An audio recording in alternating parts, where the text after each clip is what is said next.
Masih bersama saya Maido Pelfrina di program Rumah Pemilu. Saudara, kami kembali sampaikan informasi dari pasangan bakal calon presiden Wakil Presiden Prabowo Subianto dan Gibran Rakabuming Raka yang hari ini menjalani tes kesehatan di Rumah Sakit Pusat Angkatan Darat RSPAD Gatot Subroto, Jakarta. Pasangan Prabowo Gibran tiba di RSPAD Gatot Subroto sekitar jam 6:57 pagi tadi. Pemeriksaan kesehatan ini adalah salah satu rangkaian wajib yang dijalani setiap bakal calon presiden dan wakil presiden sebelum nantinya resmi ditetapkan sebagai peserta Pilpres 2024. Rangkaian tes kesehatan nantinya dimulai dari CT scan, kemudian juga tes fungsi organ keseluruhan, tes pembuluh darah, MRI, dan tes narkoba. Kita akan pantau kondisi terkini di RSPAD Gatot Subroto, Jakarta. Ini adalah gambar terkini yang Anda bisa lihat. Inilah gambar langsung dari kondisi di RSPAD Gatot Subroto, Jakarta. Pasangan Prabowo Subianto, Gibran Rakabuming Raka menjadi pasangan yang terakhir menjalani tes kesehatan dari 3 orang paslon peserta pemilu presiden 2024. Dan informasi yang kami dapat dari KPU bahwa nantinya hasil tes kesehatan 3 pasangan calon presiden, wakil presiden nanti akan diserahkan oleh tim dokter RSPAD Gatot Subroto ke KPU pada hari Jumat besok. Dan tes kesehatan ini nantinya akan dijalani sekitar waktunya yang dibutuhkan untuk tes kesehatan adalah sekitar 8 sampai 10 jam. Untuk pasangan pertama yang menjalani tes kesehatan kala itu adalah pasangan Anies Muhaimin pada hari Sabtu pekan lalu, sementara pasangan Ganjar Pranowo Mahfud MD pada hari Minggu, dan hari ini hari Kamis yang menjalani tes kesehatan adalah pasangan terakhir yakni Prabowo Subianto dan Gibran Rakabuming Raka.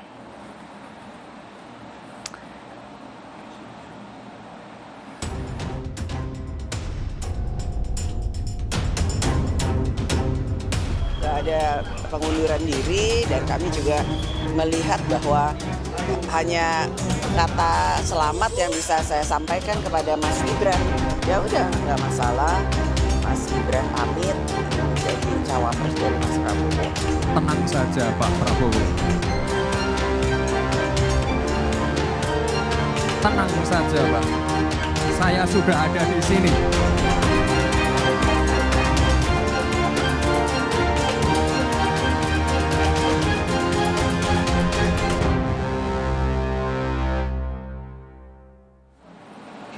Dan saudara, status Gibran Rakabuming Raka menjadi bakal calon presiden pendamping Prabowo Subianto kini jadi pertanyaan. Sepertinya PD Perjuangan tidak tegas kepada Gibran. Kita bahas sore hari ini di studio, langsung dari studio mini Kompas TV yang ada di kantor KPU Menteng, Jakarta Pusat, bersama dengan Ahmad Khairul Umam, dosen ilmu politik Universitas Paramadina.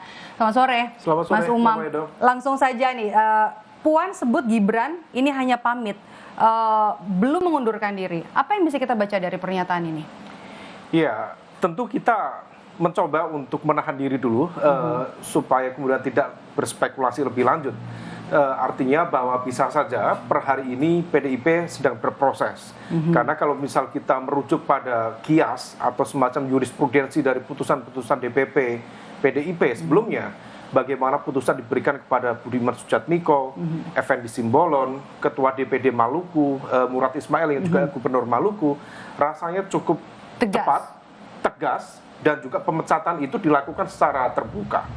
Nah, oleh karena itu kalau misal merujuk pada jurisprudensi itu, maka kemudian bisa dipahami bahwa besar kemungkinan kalau misal Budiman Sujatmiko memberikan dukungan kepada Prabowo Subianto berakhir dengan pemecatan, ini bukan hanya dukungan, menjadi cawapresnya Prabowo Subianto. Artinya dari sisi kesalahan, dari sisi ketidaksesuaian dengan aturan, mekanisme, dan juga konstitusi partai, tentu ada lipatan dan juga berlipat-lipat apa yang dilakukan Gibran ini. Yang dilakukan Gibran.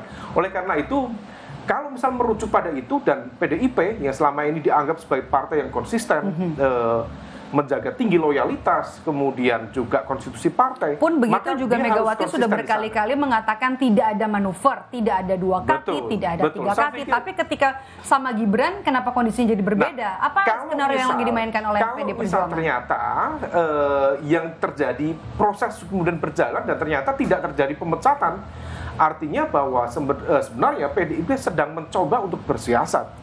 Dia barangkali dalam konteks ini PDIP mencoba satu untuk bernegosiasi dengan kepentingan yang ada, karena bagaimanapun juga Gibran bukan seorang Gibran. Negosiasi artinya?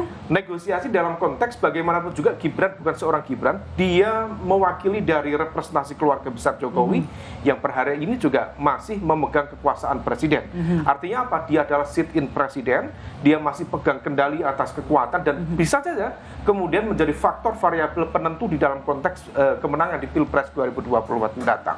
Nah, kemudian di sisi lain bisa saja juga kalau misal seperti ini PDIP sendiri barangkali mencoba untuk menghitung betul, karena konsekuensi dari putusan itu cukup banyak. Pertama, kalau misal kemudian diberikan sanksi, apakah sanksi akan berhenti pada seorang Gibran? Karena bagaimanapun juga pengambilan keputusan ini bukan melibatkan Gibran seorang, tetapi tentu sudah disimulasikan, dikonsultasikan atas sepengetahuan dan tentu atas restu Pak Jokowi. Betul. Nah, oleh karena itu kalau misal memang ini sanksi akan diberikan pada Gibran, maka tentu membuka ruang kemungkinan untuk misalnya Memberi sanksi mengevaluasi total kepada status misalnya sebagai petugas partai Pak Jokowi dari PDIP. Nanti akan ada efek domino lanjutan. Kalau misal kemudian status petugas partai di-cut misalnya, lalu bagaimana dukungan politik PDIP terhadap pemerintah? Komitmennya untuk mengantarkan 10 tahun pemerintahan Jokowi. Apakah kemudian akan cut dukungan kepada pemerintah? Apakah 7 pos menteri dan wakil menteri dari PDIP akan di-cut juga? Dan yang terpenting, ini terkait dengan proses negosiasi. 3 komposisi capres-cawapres itu hampir besar kemungkinan, most likely, akan meletakkan proses Pilpres ke dalam 2 putaran. Kalau misal kemudian salah mengambil positioning di fase awal, maka kemudian proses negosiasi untuk putaran kedua akan kesana. Mas Umam, tapi kalau misalnya kita lihat apa yang terjadi saat ini di PDI Perjuangan menyikapi apa yang dilakukan oleh Gibran Rakabuming Raka jadi cawapresnya Prabowo Subianto, sepertinya PDI Perjuangan tidak sedang berada pada wataknya seperti biasa gitu, langsung tegas kemudian memberikan sanksi, apa terlalu takut memberikan sanksi, apa yang sedang dimainkan oleh PDI Perjuangan? Ya, hal itu menegaskan dan mengkonfirmasi bahwa PDIP sedang gamang, PDIP sedang gusar, terlalu banyak kalkulasi yang harus dilakukan. Barangkali salah satunya tentu akan cukup banyak konsekuensi dari setiap putusan, karena putusan ini akan memberikan impact kepada tadi putaran kedua, dan putaran kedua akan menentukan apakah PDIP akan menjadi part of the government pada Pilpres pasca Pilpres mendatang, ataukah menempatkan PDIP di luar kekuasaan itu sendiri. Nah, situasi ini yang tampaknya membuat PDIP begitu gamang. Kenapa dan harus dihitung betul. Kenapa PDIP gamang? Kenapa PDIP harus gamang? Masih ragu tentu harus disimulasikan betul. Kalau misal memang pernah konon sejumlah informasi spekulatif ya, Bu Mega konon menyatakan di hadapan jajaran elit PDIP, kita kalah tidak apa-apa, yang penting kalah terhormat. Mungkin dalam konteks komitmen perjuangan, dignity itu betul-betul dijaga tinggi oleh Bu Mega. Tetapi belum tentu kemudian di level elit PDIP kemudian siap dengan konsekuensi dari kekalahan. Karena begitu kalah, dia akan berada di luar kekuasaan, dia akan menjadi oposisi, dan kemudian akan banyak luxury privilege yang kemudian akan di take out dari posisinya sebagai kekuatan oposisi dalam demokrasi kita. Nah, situasi ini yang tampaknya akan dihitung betul. Saya pribadi masih menduga bahwa PDIP masih mencoba berhitung. Jadi PDIP hati-hati betul bersikap atas apa yang dilakukan oleh Gibran. Hati-hati betul. Karena bagaimanapun juga kalau kita kembali mencerna karakter PDIP sangat berbeda. PDIP bukan seperti Golkar. PDIP tidak mencoba untuk misalnya menebar kader di masing-masing koalisi, lalu siapa yang menang kemudian akan diakui sebagai kader terbaiknya. PDIP per hari ini belum pernah melakukan seperti itu. Dia kalau misal sudah memutuskan sebuah keputusan, dia yakin dengan keyakinannya itu, dengan keputusannya, dengan segala risiko dan konsekuensi dari perjuangan itu. Akan tetapi barangkali situasi ini terus berkembang, tetapi kalau misal tidak ada respon cepat, tidak ada punishment, itu mengindikasikan bahwa PDIP barangkali sudah bergeser dari ideologis menjadi pragmatis. Oke, ini artinya sanksi ini juga mempertimbangkan bahwa takutnya kalau memberi sanksi terlalu cepat dan tidak dipertimbangkan masak-masak, suara dukungan dari Joko Widodo yang tadinya mungkin ke PD Perjuangan akhirnya pindah, meskipun kita sudah tahu ya, kita sudah bisa baca dukungannya ke putranya, dan 2 orang putranya juga sudah ada di koalisinya Prabowo Subianto. Kita tidak tahu ya, karena dalam konteks proses negosiasi, dalam konteks komunikasi politik, seringkali muncul sejumlah idiom-idiom Japanese leadership style dengan ojo ke susu, ojo gerusa-gerusu, jangan tergesa-gesa. Karena tadi konsekuensi dari setiap putusan itu luar biasa. Tetapi salah satu faktor tadi, kalau misal kemudian mau dihitung kotel effect, di 2014 Pilpres, di 2019 Pilpres 2019, memang luxury yang dinikmati oleh PDIP dari kotel effect-nya dihadirkan oleh Jokowi cukup signifikan. Praktis kalau kita merujuk di kekuatan suara PDIP di 2009, maka di angka sekitar 13%, maksimal 15%. Kalau sekarang sekitar 20-21%, maka PDIP menikmati kotel efek sekitar 5-6%. Ini jadi pertimbangan terbesar dari PD Perjuangan. Jika kemudian itu nanti di-cut, artinya kemudian konflik ini sudah tidak termanage. Dia akan di-blow up sedemikian rupa, dan impact-nya bukan hanya kotel efek yang dinikmati oleh PDIP, tetapi juga akan memberikan impact signifikan, terutama kepada proses pencapresan Ganjar.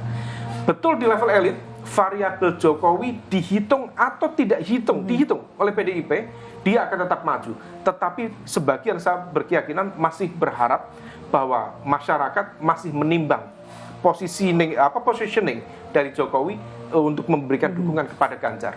Dan hal itu, Mbak Maidop, sudah sempat terkonfirmasi di beberapa survei yang kami lakukan, juga sempat dikonfirmasi oleh Litbang Kompas, ada sekitar 60% masyarakat yang berasumsi bahwa dukungan Presiden Jokowi akan diberikan kepada Ganjar Pranowo daripada Prabowo. Tetapi itu sebelum deklarasi Prabowo Gibran. Barangkali persepsi per hari berbeda, tetapi Pak Jokowi sendiri mencoba untuk bermain aman dengan tidak menyatakan statement secara terbuka. Apapun. Tetapi bagi masyarakat dengan literasi politik yang kuat, yang tinggi, keberadaan Gibran itu adalah simbol dari keberpihakan Presiden Jokowi. Dan 2 putra presiden ada di koalisi Prabowo Subianto. Clear, dalam bahasa Jawanya cetha welo-welo. Terlalu vulgar, terlalu terbuka. Sudah terjadi. Dan PDI Perjuangan belum memberikan sanksi apapun kepada Gibran Raka Buming Raka, seorang putra presiden yang seperti kasarnya dicaplok oleh koalisi lain, dijadikan bacawa pres pula. Iya. Ya, kalau misal kemudian memang betul PDIP kemudian memiliki mengalami perubahan karakter seperti itu, saya pikir akan kontraproduktif. Pride, harga diri, martabat, keorganisasian dalam konteks kepartaian PDIP yang selama ini betul-betul tinggi bisa terdelegitimasi di situ. Dan hal ini kemudian seolah menegaskan bahwa PDIP tidak memiliki keberanian untuk berhadapan-hadapan secara diametral dengan kekuasaan dan keluarga Jokowi. Kita lihat bersama. Kalau kita bahas soal etika politik, Puan juga sempat menyinggung soal etika politik. Prabowo kan pernah bilang kalau sudah punya rencana untuk ketemu sama Ketua Umum PD Perjuangan Megawati Soekarno Putri. Ini bakalan bisa terjadi nggak ketemuan ini setelah yang dilakukan oleh Gibran Raka Buming Raka? Ketemu atau tidak itu kan bergantung pada proses komunikasi. Rasanya agak mirip itu dengan yang dilakukan oleh Demokrat. Demokrat beberapa waktu yang lalu itu salah satu opsi pertama, konon kabarnya, menurut informasi spekulatif, opsi pertamanya bukan Pak Prabowo, tetapi memberikan dukungan kepada Ganjar dan melakukan proses rekonsiliasi politik dengan PDIP. Tetapi ibarat tamu sudah mengetok berkali-kali, ada orang di dalam, tetapi tidak dibuka-buka. Akan bertemu nggak, Pak? Tentu tidak bertemu. Artinya apa? Kalau misal kemudian Pak Prabowo mengajukan proposal pertemuan, apapun. Tapi kalau kita membaca wataknya PD Perjuangan, wataknya PD Perjuangan sendiri, ini bakal ketemu nggak? Enggak. Per hari ini ada 2 layer. Layer pertama tentu di layar Bu Mega, layer kedua di layar Mbak Puan. Mbak Puan sendiri sebagai garda terdepan dalam proses komunikasi politik PDIP relatif jauh lebih progresif, lebih fleksibel, dan kemudian sudah membuka ruang untuk komunikasi itu. Apapun outputnya nanti, tetapi rasanya untuk level Bu Mega, beliau dengan segala kepercayaan diri, harga diri, martabat, dan mungkin barangkali juga bercampur dengan ego, rasanya tidak mudah untuk membuka pintu komunikasi dengan pihak yang selama ini barangkali merasa diselamatkan, tetapi seolah kemudian justru membalas susu dengan air tuba. Itulah faktanya. Faktanya apa yang sudah dilakukan oleh Gibran Rakabuming Raka, hasil deklarasi setelah kemarin deklarasi, dan sampai saat ini juga belum ada ketegasan dari PDI Perjuangan tentang pemilihan Gibran Rakabuming Raka menjadi pendamping Prabowo Subianto menjadi bacawa pres Prabowo Subianto di Koalisi Indonesia Maju. Terima kasih Mas Umam, dosen Ilmu Politik Universitas Paramadina, sudah bergabung, sudah datang langsung ke studio mini Kompas TV yang ada di kantor KPU